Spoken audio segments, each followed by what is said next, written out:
لو كنت متضايق وفاكر ان هي حاجه وحشه ان في ناس استقلت من الجماعه، تعال نفكر في الموضوع من جديد مع بعض. اولا كلنا اخوان، كل فرد من الجماعه هو بدرجه مسؤول عن نفسه، مسؤول عن شغله، مسؤول عن الامانه اللي هو اختارها قدام ربنا. معنى بقى ان حد يستقيل من الجماعه انه عايز يؤدي الامانه دي بشكل افضل وانسب لظروفه ولطريقته، وعشان كده فهو قدام تضحيات كبيره جدا في مجال خدمه الاسلام، فاحنا ندعي له بالتوفيق لانه بيخدم نفس الرساله ونفس الفكره وان كان مش في الصف. معنى ان حد يستقيل من الجماعه ان تاريخه وتضحياته ومسيرته في العطاء محفوظه بكل ما فيها من تضحيه وبكل ما فيها من ثمن الدفع. معنى ان حد يستقيل من الجماعه ان باب الجماعه مفتوح له في اي وقت، سواء دلوقتي او بعدين لان الجماعه محتاجه كل جهد وكل فكره وكل ابداع في سبيل نشر الفكر الاسلامي المعتدل. ومعنى ان حد يستقيل من الجماعه ان فكر الجماعه هينتشر في اجواء هو شايفها جديده ومبتكره وفي مساحات الاخوان ما وصلوهاش قبل كده يمكن، فاحنا نشكره ونقول له جزاك الله خيرا وربنا يوفقك. ومعنى ان حد يستقيل من الجماعه ان دعاء اخوانه هيستمر ليه بالتوفيق والسداد ومش هينقطع، لانه كان بيدور على عطاء اكتر من وجهه نظره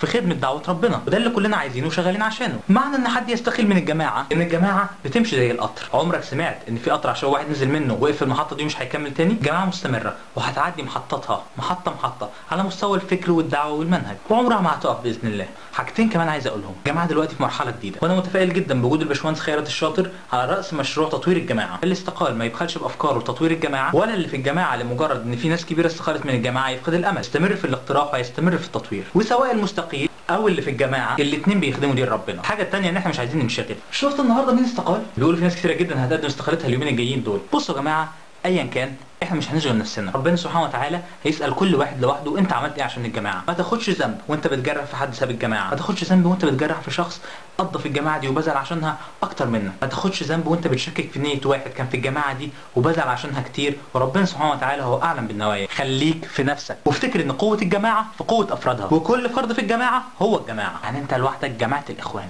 ايوه انت لوحدك جماعه الاخوان. ولو مش حاسس بكده